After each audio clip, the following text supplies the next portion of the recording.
김용민의 정치쇼 10월 23일 화요일 2부, 3부 언니 뉴스로 함께하겠습니다. 자, 언니 뉴스지만은 언니는 한 분뿐입니다. 때문에 이 언니를 중심으로 정점으로 이 코너가 마련됐다고 해도 과언이 아닙니다. 최민희 의원님 어서 오십시오. 안녕하세요. 예, 유일한 언니. 네, 저는 좀 좋은 일이 있습니다. 왜요? 오. 제가 대선과 관련하여 네. 고소고발 당한 게 있었거든요. 그래요? 근데 각하되었다는. 각하됐어요? 와, 네. 축하드립니다. 네, 우리 민영삼님이 예. 그 영부인 관련한 폄훼 글, 페북글 확인 과정에서 예. 저를 고소했었어요. 아니 뭐 명예훼손으로요. 그래요? 그러니까 명예훼손은 저는 여사님이 당했다고 생각했는데 음. 어쨌든 저를 했는데 음. 서울중앙지검에서 음. 무혐의 처분이 났는데 그 몇 개 단어와 이렇게 내용을 살짝 바꿔서 다른 지방 검찰청에 또 고소할 수가 있더라고요. 예, 그래갖고 예. 의정부지검에 고소했었어요. 예. 근데 그게 각하됐다는 통보를 받았습니다. 예. 이제 하나 남았습니다. 예, 최민희 의원님에게만 반가운 소식. 그렇죠. 고영주님이 저 또 고소한 거 하나 남았습니다. 전 MBC의 대주주인 방송문화진흥회. 예. 네. 예. 거기까지 각하되면 이제 각하가 되시는 건가요? 이런 아재 개그를. 완전 아재 개그인데 어쨌든 찜찜하죠. 예, 고소고발 상태는. 아이 그럼요. 피곤합니다. 이제 신경 많이 저에게만 쓰이고. 좋은 일입니다. 예, 그렇습니다. 예. 자, 우리 고재열 시사인 기자님 어서 오십시오. 네, 안녕하십니까. 일당 100원이 최민희 의원님에게 별책 부록으로 달려왔습니다. 별책 부록으로. 별책 부록으로. 알겠습니다. 와. 자, 그리고 애청자 한 분이요. 김남국 변호사님 공무원 같습니다. 모양이. 그 토시만 딱 쓰면은 완전히 그 행정공무원. 예. 직무에 충실한. 그래도 다행입니다. 공무원이라고 해주시니까. 예. 이게 얼마나 어려운데 요새. 그럼요. 공무원은 게다가 천사입니다. 천사. 빵 사온 공무원. 식사를 다들 안 하고 오셔가지고 예. 오늘 시장 통에 좀 들러가지고 빵을 좀 사가지고 왔습니다. 우리 김남국 변호사님이 너무 뭐랄까요? 80년대, 70년대 공복 같다는 느낌입니다. 그러니까 좀 그 이미지를 쇄신할 필요가 있어요. 시장통도 좋지만 좀 베이커리에 사오셔도 좀 아니 근데 제가 공복을 좋아합니다. 그래요? 예, 365일 다이어트라고 했기 때문에. 무려 5kg를 빼셨다는. 그래요. 알겠습니다. 지금도 은근히 보면은 네. 이렇게 겉보기 등급으로는 공무원 복장인데 사실은 이제 트레이닝복이에요. 와이셔츠를 둘러싼 옷이. 예. 알겠습니다. 자, 오늘 세 분과 함께 언니 뉴스 진행하도록 하겠습니다. 자, 서울 강서구 PC방 살인 사건의 피의자 김성수 신상이 공개되고 치료 감호소에 유치됐는데 일단 경찰은 김성수의 정신 상태가 정상적이지 않다 이렇게 보고 있는데요. 그래서 지금 난리가 났어요.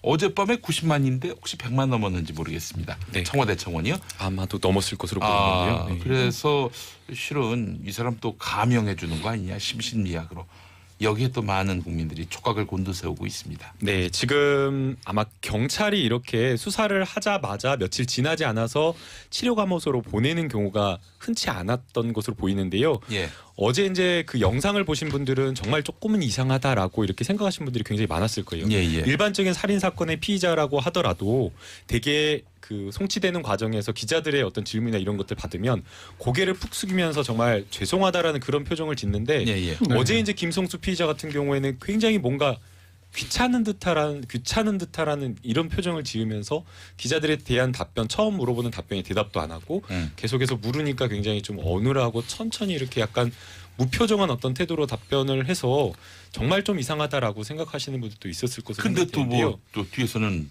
스스로 정신이 문제가 있다라고 얘기를 한 거 봐서는 네.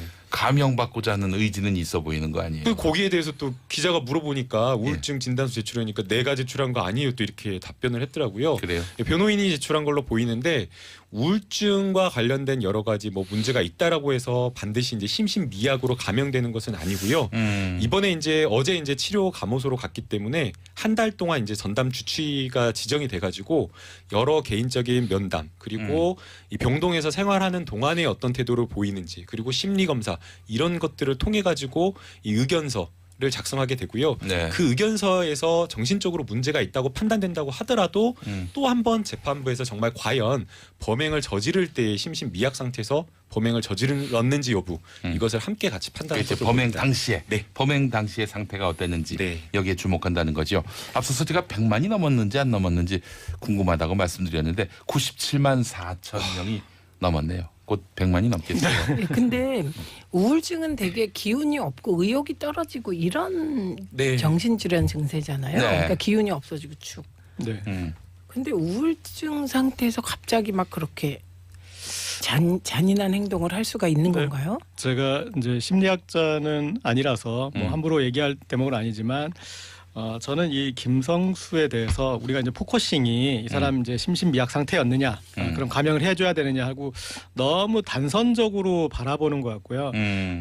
제가 봤을 때는 이 김성수한테 필요한 거는 우리 사회에서 필요한 거는 김성수에 대한 책이 한 권 나와야 된다고 생각해요. 책이 한 권 나와야 한다. 그러니까 이 사람이 어떤 우울증이고 아까 말씀하셨듯이 원래 우울증 이런 건데 왜 이 사람 이랬어? 그리고 그러면 어떤 반사회성이 드러나고 여러 가지 사이코패스적인 부분이 또 드러나고 또 계기가 된 게 무엇이고 그런 것에 대해서 전문가들이 관점을 이 사람을 감형을 해줄 수 있느냐 없느냐 물론 이제 법정에서는 그게 중요하겠지만 예. 사회적 관점에서 봤을 때는 사회가 어떻게 이 사람을 이런 살인 괴물로 만들었느냐 그 부분에 대해서 정말 다각적으로 이 접근해서 책 한 권이 나와야 되는 것 같아요. 지금까지 자세히 생각해 보시면 정말 우리 사회를 뒤흔들었던 그런 살인범들에 대해서 책이 한 권씩 있나요? 없잖아요.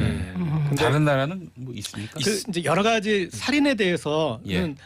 엄청나게 어떤 분석 대상이고요. 그리고 이제 여러 각도로 여러 앵글로 분석이 돼요. 그게 이제 기본인데 우리는 그냥 정말 나쁜 놈.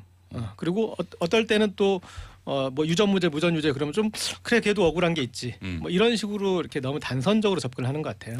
그러니까 그 사람의 인생 전반적인 걸 다 분석해서 왜 살인 범죄를 저질렀는지 그걸 총체적으로 한번 분석해 보자. 저도 그렇죠. 고재열 기자님 말씀에 동의를 하는 게 이게 대검찰청 범죄 분석 보고서를 좀 살펴보니까요.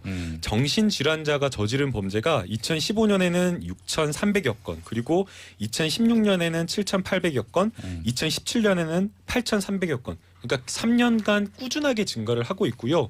그다음에 이제 정신의학 박사들이 이제 쓴 논문들을 보게 되면 정신질환과 관련해서 사회적 질병이 늘어났다. 그러니까 그냥 정상적인 사람이 사회생활을 하면서 정신질환을 겪게 되는 여러 가지 고통을 호소하고 있다라고 이야기를 하고 있기 때문에 이 정신질환이 과거에 어떤 유전적인 어떤 것으로 발현을 했다라고 한다면 요즘에 나타나는 여러 가지 범죄나 이런 것들 양상을 보면 사회적 질환으로도 평가를 해야 되니까 이 부분에 대해서 사실 문제의식을 가지는 것도 굉장히 중요한 것 같아요. 예, 그래요. 근데 근데 심신미약 감형의 기준이 좀 더 명확해졌으면 좋겠다. 국민이 납득할 수 있는 수준으로 말이죠. 예. 네, 그 소원이라는 영화가 있었는데 네. 그게 이제 그 성폭행 당한 딸 얘기잖아요. 어. 네, 그리고 바로 요 그 감형 문제를 다룬 겁니다. 그때 성폭행범이 알코올에 만취된 상태인가? 뭐. 근데 그 아버지로 설경구가 나왔는데 예. 진짜 그 재판정에서 눈에서 피눈물 나는 장면이 나오거든요. 그러니까 이게 가족들 본인에게나 그 망자는 말할 것도 없고요. 네. 가족들에겐 정말 막 이게 무슨 이성적인 문제로 다가오질 않는 거죠. 그러니까 만약에 이번에 그 의사 맨 처음에 그 망자를 그 진료하고 진료한 네, 그 의사가 쓴 글을 읽고 그렇게 써놨잖아요. 어떻게 인간이 인간에게 이렇게까지 잔인할 수가 있는지 그 잔인함 앞에서 의사인 자신이 왜 이렇게 무기력한 건지. 예. 그래서 저는 반대입니다. 심신미약하면 그냥 정서적으로 반대입니다. 무조건 반대입니다. 네. 저희 감형에 찬성하는 건 아니지만, 그러니까 그런 것 같아요. 이게 지금 뭐 형사법 여러 뭐 정말 이 역사적인 연구를 들여다봐도 그렇게 이제 처벌 수위를 높이는 게 범죄를 예방하거나 그런 데에 어떤 효과가 있다라는 그런 부분은 지금 그렇게 증명되지가 않은 부분이고, 그러니까 예. 사실은 이 사람에 대해서는 충분히 처벌을 해야 되죠. 그리고 감형이 중요한 게 아니라 심신미약이면 치료를 해주면 되는 거니까. 예. 네. 그리고 그런데 우리 사회에 더 중요한 거는 아까 김남국 변호사님 말씀하셨지만 그런 범죄가 계속 늘어나고 있고, 그리고 그 사람들을 범죄자로 사회가 몰고 있는 부분이 있잖아요. 그러면 예. 그게 이제 어떤 기전인지 그런 분석하는 게 중요하지 않을까 싶습니다. 그 피해자 분들 이제 유가족이 되겠죠. 네. 이분들이 용인할 수 있는 수준까지 처벌이 이루어졌으면 좋겠다는 생각이 들고, 그래서 양형 판단 때는 이 피해자들의 의견도 경청할 필요가 있지 않겠는가 하는 생각도 들고, 아울러 사형이 아니라면은 이 감옥에 있는 동안에 노역으로 생기는 수익, 이건 다 피해자 유족에게 돌아가도록 해야 하지 않겠는가 하는 뭐 그런 생각도 해봤습니다. 네. 제가 뭐 아무런 법적 뭐 법리적 뭐 근거 따지지 않고 그냥 감정적으로만. 근데 그 따져봤을 재판부도 때. 예. 그 사실은 사람이 재판을 하는 거기 때문에 그런 부분을 고려할 것으로 보이고요. 예. 그래서 이제 과거에 정말 크게 보도되었던 여러 사건들을 보게 되면 강남역 뭐 2016년도에 공용 화장실에서 강남역 살인 사건이 있었잖아요. 네. 그 경우에는 진짜 조현병을 심하게 앓고 있어가지고 이 심신미약이나 이런 심신장애 상태가 인정이 되었어요. 예. 그럼에도 불구하고 저지른 범죄 자체가 워낙 잔혹한 범죄였기 때문에 징역 30년형이 선고가 되었었고요. 그 다음에 이제 뭐 또 인천에 초등생 살인 사건이 있었잖아요. 그리고 예. 18살 그때 당시에 피고인 여학생이 자기가 공감 능력이 떨어지는 뭐 아스퍼거 증후군이다라고 하면서 정신질환 감정을 받았는데 이것은 아예 재판부에서 심신미약 상태 자체를 아예 인정하지 않았었고요. 또 그 다음에 2015년에 또 수원역 PC방 살인 사건이 있었는데 그 당시에 또 조현병 환자가 환청이 들린다라고 하면서 흉기를 휘둘러 가지고 한 명을 살해하고 3명을 크게 다치게 한 이 사건이 있었는데 네. 이 경우에는 심신미약 인정을 했는데도 음. 징역 30년형이 아니라 무기징역을 선고를 했기 무기징역. 때문에 예. 심신미약을 인정하는 부분에 있어서 재판부에서 정말 엄격하게 범행 당시에 그런 상태에서 범죄를 저질렀는가도 평가를 할 거고, 진짜 이 심신미약 상태에서 범죄를 저질렀다고 하더라도 이 범죄 자체가 너무나 잔혹하고 우리 사회가 용서할 수 없다라고 하면 그런 법 감정에 따라서 무기징역이나 아니면 징역 30년 이렇게 엄벌에 처할 것으로 생각이 됩니다. 예, 알겠습니다. 뭐 의사 판단으로 이제 감형 여부가 결정되는 것이 아니라 결국 판사가 판단하는데, 판사가 또 국민 정서와 무관하게 판단할 수는 없는 거라고 그동안 생각해 왔습니다만은 사법농단 관련한 압수수색 영장, 구속영장 기각하는 거 보고 세상이 꼭 그런 것만은 아니구나 그런 생각을 하게 됐습니다. 예, 알겠습니다. 자, 다음 이야기 한번 또 나눠보도록 할 텐데 그 전에 윤정란님, 근데 심신미약인데 왜 감형을 해주는 겁니까? 오히려 사회로부터 격리해야 하는 것 아닌가요?라고 물으셨고, 2046번 쓰시는 분, 심신미약으로 얼마나 많은 범죄자들이 가벼운 형을 받았는지 이번을 계기로 철저하게 법이 바뀌기를 바랍니다. 예, 이런 의견이 대세를 이루고 있습니다. 네. 예. 자, 다음 이야기 나눠보겠습니다. 이 보수 정권 10년이 저평가됐다. 태극기 부대도 끌어안자. 이런 이야기를 하는 사람들이 자유한국당 내부에서 나오고 있는데 네. 민주당에서는 웃고 있더라고요. 진짜 웃고 있어요. 예. 예. 이 얘기를 한 분이 다릅니다. 보수 정권 10년이 저평가됐다는 황교안 전 대통령 권한 대행과 네. 오세훈 전 서울시장이 그런 요지의 말을 한 거고요.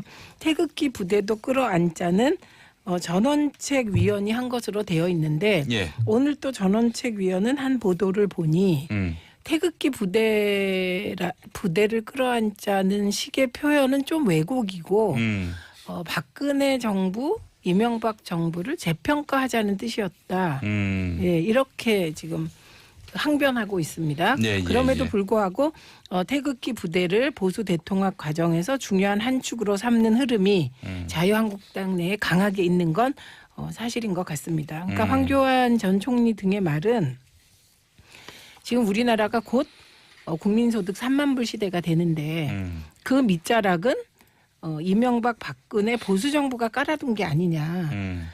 국민소득 3만 불을 1년 반밖에 안 된 문재인 정부가 했다고 보기는 어렵지 않냐. 예, 그래서 이런 식의 재평가가 필요하다. 예, 물론 잘못한 건 잘못한 거지만 긍정적 평가도 있다 이런 주장을 한 것입니다. 이걸로 보아 함의는 아마도 황교안, 오세훈 두 분은 자유한국당에 입당하지 않을까 이런 추정이 가능할 것 같은데요. 예, 예, 예. 이 부분에 대해서 오늘 연합뉴스에 기사가 하나 실렸는데요. 예. 한국 국가 경쟁력 순위가 발표되었다고 합니다. 예, 예, 예. 이 세계 경제 포럼에서 발표를 했는데요. 나름 네. 공신력 있는 기관을 전제로 네. 국가 경쟁력 순위를 이제 발표했는데 15위가 됐습니다. 예, 예. 문재인 정부 들어 2018년에 15위. 예. 그러면 2017년에 몇 위였냐?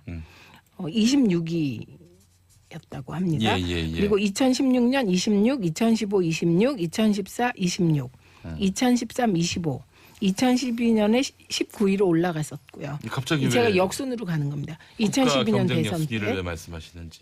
아까 보수 정권 재평가를 하자고 하는데 아. 이런 것도 있으니 참고를 하시라는 뜻입니다. 터무니없는 얘기다 이런 얘기하시려고. 그래서 예, 예, 2008년에 노무현 정부 말기죠. 이때가 13위였고요. 2009년 19위, 22, 24 이렇게 떨어졌다가 2012년에 잠깐 올랐다가 계속 26위였습니다. 그러니까 예, 예, 이 국가 경쟁력이라는 거는 종합적인 평가이거든요. 예. 그래서 그 황교안 전 총리와 오세훈 전 시장에게 이 자료를 좀 보시라고 제가 오늘 말씀드린 겁니다. 네, 알겠습니다. 그래요. 전원책 변호사가 이제 처음 등장했을 때 많은 사람들은요, 이 양반이 자유한국당의 인적 청산을 주도하겠구나라고 생각을 했고 덜어는 기대도 했습니다. 물 건너간 거라고 봐야 되는 거 아닌가요? 이 정도 되면은 다 끌어안자는 건데. 이분은 지금 적폐 청산을 청산하자고 하시는 분이신데, 예. 그러니까 우리가 이제 정치인들이 흔히 그러니까 국민이 원하면 하겠다. 이렇게 하는데 국민이 원한다는 걸 아직 안 보여주시니까 답답하신 거죠. 그래서 국민이 이런 걸 원해야 되는 거 아닙니까? 라고 이제 본인이 스스로 호명하면서 나오신 건데 이게 이제 우리가 지금 이명박근혜 정부에 대해서 잘못한 부분에 대해서 짚고 넘어가는 국면이지 않습니까? 그리고 그 재판이 아직 진행 중이고 그래서 지금 우리 사회는 그 두 정부가 얼마나 잘못을 했는지 이 부분을 밝히고 있는데 그 부분에 대해서 작업이 끝나기도 전에 치고 들어가가지고 아니 그런데 우리 잘한 것도 있지 않습니까? 근데 이 대목이 제가 봤을 때 너무 성급하셨던 것 같아요. 그러니까 일단은 얼마나 잘못했는지 한번 알아본 다음에 예. 그 다음에 보니까 문재인 정부라고 잘하고 있는 것도 아닌 것 같다라는 이제 그런 여론이 또 혹여나 일어난다면 최소한 그 두 가지 정도는 지렛대를 삼아서 지금 이제 이 잘못한 부분은 충분히 지적을 받았고 그러나 잘한 부분도 좀 있습니다. 얘기하고 또 문재인 정부도 이렇게 보십시오. 이렇게 못하지 않습니까? 그런데 이전 정부에 잘한 게 있습니다. 라고 해서 지렛대를 좀 들어 올린다면 국민들이 그래 당신들 얘기도 뭐 좀 들어볼 부분이 있겠어라고 해줄 수도 있을지 모르겠지만 지금처럼 요즘 말로 갑툭튀로 튀어나와서 박근혜 전 대통령이 뭘 잘못했느냐 이런 식으로 나오면 국민들한테 계속 다시 반발감을 갖게 되잖아요. 예. 그래서 좀 잊었던 지점, 지금 이제 겨우 야당으로 자리매김하고 있었어요. 자유한국당이 야당으로 자리매김해서 어쨌든 문재인 정부에 대해서 견제도 필요하다. 그런 이제 야당이 되고 있었는데 다시 이 사람들은 전 정부였어.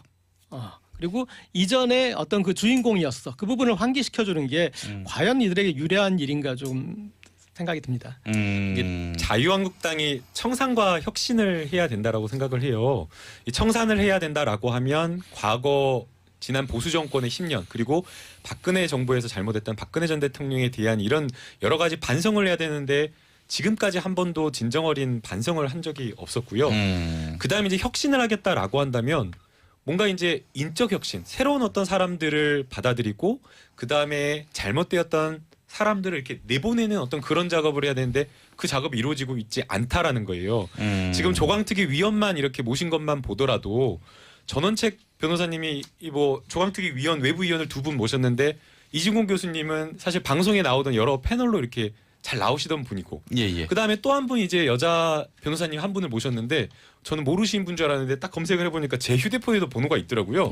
그래가지고 이거 어떤 분이지 하고 봤더니 이분도 역시 방송 패널로 나오셨던 분이에요. 그러니까 새로운 분을 모시지를 못하고 네. 결국에는 전원책 변호사님 그냥 본인이 그냥 같이 방송하시던 분을 이렇게 모셨으니까 시사평론계에서 네. 수여를 했군요. 네, 그러니 이게 과연 조강특위 위원이라고 하면 정말 신선하고 새롭고 보수의 어떤 가치나 이런 것들을 재평가할 수 있는 그런 사람들을 데리고 와야 되는데 조강특위 위원 자체가 전혀 신선하고 새롭지 않는 국민들이 좀 공감하기 어려운 그냥 이런 분들을 데려오다 보니까 일단은 출발 자체가 좀 잘못됐다고 보이고요. 힘이 없어요. 일단은 이제 보수 통합을 해서 그다음에 이제 하나로 만든 다음 그다음에 또 외연을 확대해 나가자 이런 수순이 있는 것 같습니다. 그런데 글쎄요, 이 보수 통합이 가능할지도 이건 뭐 판단 못할 것 같고요. 보수 통합은 되겠죠. 범위가 어디냐의 문제일 것 같은데. 끝내는 된다. 제한적으로 내년 초에 있을 전당대회 때 부분 보수 통합은 이루어내겠죠. 예, 그 부분 보수 통합의 중심이 뭐냐가 중요한 건데 지금 중심은 황교안 전 총리가 유력하게 계속 거론되고 입당을 나름 긍정적으로 보는 것 같으니 예. 거기에 태극기 부대로 외연을 확장하고 그래서 도로새누리당 그것도 부분적 도로새누리당 이 일단은 될 것 같습니다. 예, 그리고 이렇게 되는 과정은 이제 조급함이 조금씩 모이다 보니 되게 성급함이 돼버렸는데 네. 이게 전원책 위원도 내가 나서면 뭐가 될 것 같은데 지금 분위기가 그렇게 안 뜨거운 거죠. 그러다 보니 말을 많이 하게 되고 그래서 왜 우리 시조 중에 말로써 말 많으니 그런 시가 있습니다. 탈난다는 시인데 그것처럼 경제민주화를 부정하면서 유승민 대표를 들어오라고 하는 이런 모순된 행동들이 계속 나오고 있는 것이죠. 예. 그러니까 아주 일부 새누리당, 일부 도로 새누리당의 부분 통합으로 내년 전당대회를 치르게 될 우려가 커졌다. 이렇게 봅니다. 들쑤시다가 말 가능성이 높다. 이렇게 또 보시는 것 같은데 이따 4부 보수의 품격 시간에 또 이 부분에 대한 전망을 들어보도록 하겠습니다. 자, 김용민의 정치쇼 2부까지 함께 하셨고요. 3부에서 어니뉴스 계속되겠습니다. 계속 청취해 주실 거죠? 이따 뵙겠습니다.